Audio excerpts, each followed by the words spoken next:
तो महाराष्ट्र में जिला परिषद के चुनावी नतीजे आने के बाद एक बार फिर से सियासी माहौल गर्मा गया है। जहां बीजेपी एकनाथ शिंदे और सुनेत्रा पवार गुट में खुशी की लहर है, वहीं उद्धव ठाकरे की पार्टी में फिर से मातम छा गया है। बड़ी खबर उद्धव ठाकरे की पार्टी से ये भी आ रही है कि जिला परिषद के नतीजे आने के बाद में उद्धव ठाकरे की पार्टी में ताबड़तोड़ इस्तीफे भी हो रहे हैं और इसका जिम्मेदार कहीं न कहीं संजय राउत को ठहराया जा रहा है। तो आपको पूरी खबर दिखाते हैं, आप भी वीडियो को शेयर करें और अपनी राय कमेंट बॉक्स में जरूर दें।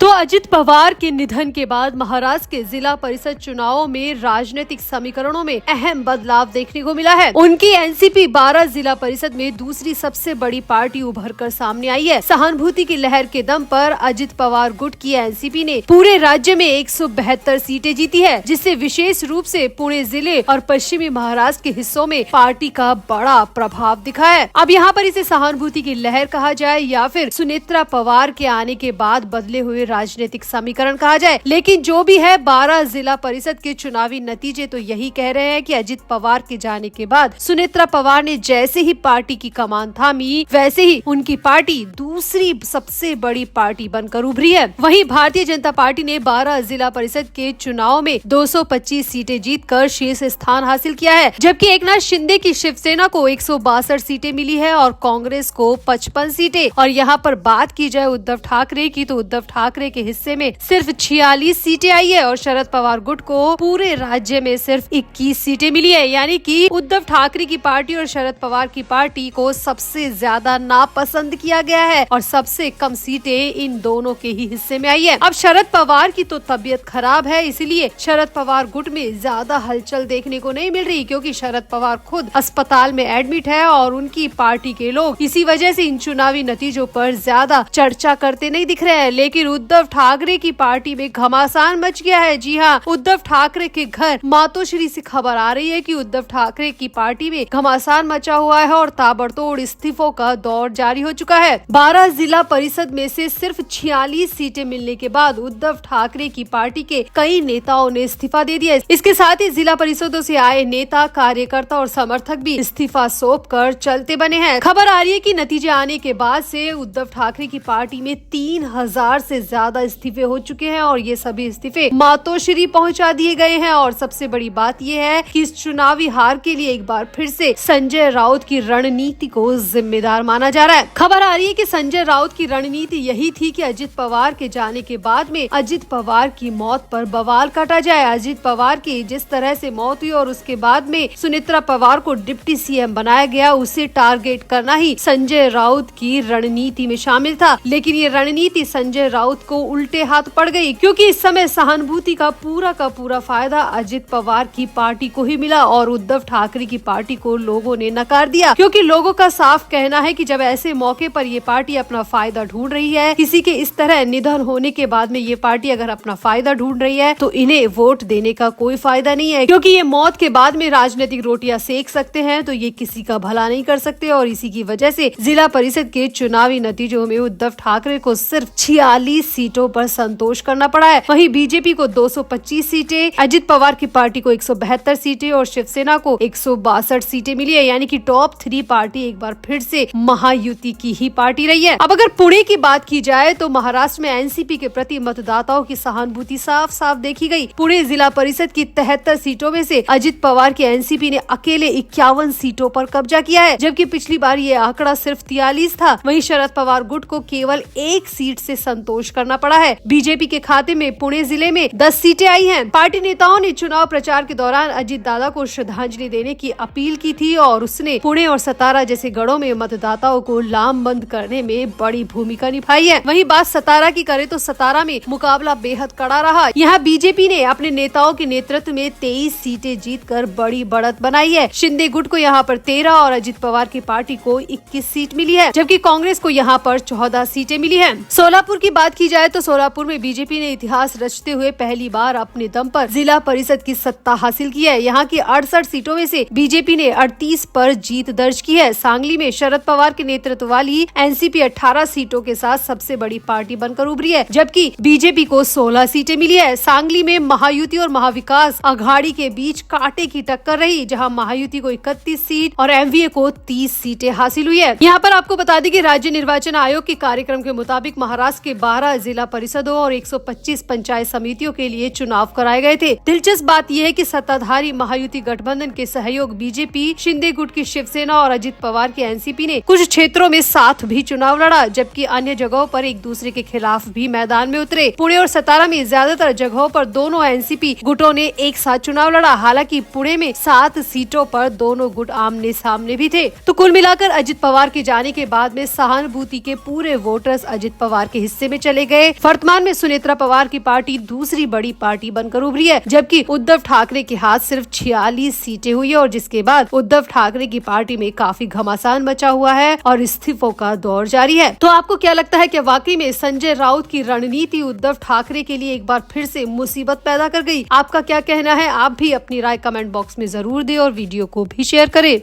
तो महाराष्ट्र के दिवंगत उप मुख्यमंत्री अजित पवार के चार्टर्ड विमान के क्रैश होने के मुद्दे पर राजनीति पूरी तरह गरमाई हुई है। हादसे के 11 दिन बाद भी विमान क्यों दुर्घटनाग्रस्त हुआ, इसको लेकर कोई ठोस वजह सामने नहीं आई है। इसी बीच राष्ट्रवादी कांग्रेस पार्टी यानी एनसीपी के एमएलसी अमोल मिटकरी ने एक बार फिर से प्लेन क्रैश को बड़ी साजिश करार दिया है। मिटकरी ने सवाल किया है कि क्या पायलट को हिप्नोटाइज करके इस कृत्य को करने के लिए प्रेरित किया गया था। मिटकरी ने यहाँ पर ये भी खुलासा किया कि हो सकता है कि पायलट को हिप्नोटाइज भी किया गया हो और उसे लालच भी दिया गया हो। मिटकरी ने दावा किया कि पायलट ने मेडे कॉल नहीं दिया था और न ही टेक ऑफ के बाद पुणे एयरपोर्ट से संपर्क साधा था। मिटकरी का कहना है कि इस पूरे मामले की जांच की जानी चाहिए। अब मिटकरी नहीं बल्कि मिटकरी के अलावा एनसीपी शरद पवार की पार्टी के सांसद बजरंग सोनवने ने भी इस मामले में बहुत बड़ा संदेह जताया है। बजरंग सोनवने का कहना है कि हो सकता है प्लेन में बॉम्ब फिट किया गया हो। बजरंग सोनवने का कहना है कि उस दिन अजीत के साथ उनके पीए यानी कि उनके निजी सचिव विमान में गए ही नहीं थे, जबकि ऐसा हो ही नहीं सकता कि अजित पवार के साथ उनके पीए ना गए हो। सोनवने ने सीएम से पूरे मामले की जांच की मांग की है और साथ ही साथ विमान हादसे की जांच एआईबी के साथ ही महाराष्ट्र पुलिस की सीआईडी कर रही है। सोनवने ने सीएम से इस पूरे मामले की जांच की मांग की है। सिर्फ सीआईडी और एआईबी की जांच पर भरोसा नहीं जताया, बल्कि सोनवने का कहना है कि इस पूरे मामले की सीबीआई जांच भी होनी चाहिए। सोनवने ने यहाँ पर ये भी बताया कि सीआईडी ने अपनी जांच के दौरान अजित पवार के निजी सचिव से 4 घंटे तक पूछताछ की है और ये संदेह जताया जा रहा है कि निजी सचिव का जाना अचानक क्यों कैंसिल कर दिया गया, जबकि डिप्टी सीएम के साथ निजी सचिव का जाना पहले से तय था। सोनवने ने यहाँ पर ये भी बताया कि अजित पवार ने बारामती दौरे के लिए सड़क मार्ग से जाने का फैसला किया था। वो 100% सड़क मार्ग से जाने वाले थे, लेकिन अचानक से उनका सड़क मार्ग से जाना कैंसिल किया गया और विमान से जाने की सलाह दी गई। अब ये सलाह किसने दी है, इस पूरे मामले पर भी जांच बैठानी चाहिए। बजरंग सोनवने ने कहा कि कहीं न कहीं निजी सचिव की पूरी भूमिका यहाँ पर संदिग्ध नजर आ रही है, क्योंकि निजी सचिव ने अपना जाना भी टाल दिया और अजित पवार को प्लेन से भेजा गया। कहीं न कहीं कुछ तो झोल यहाँ पर हुआ है।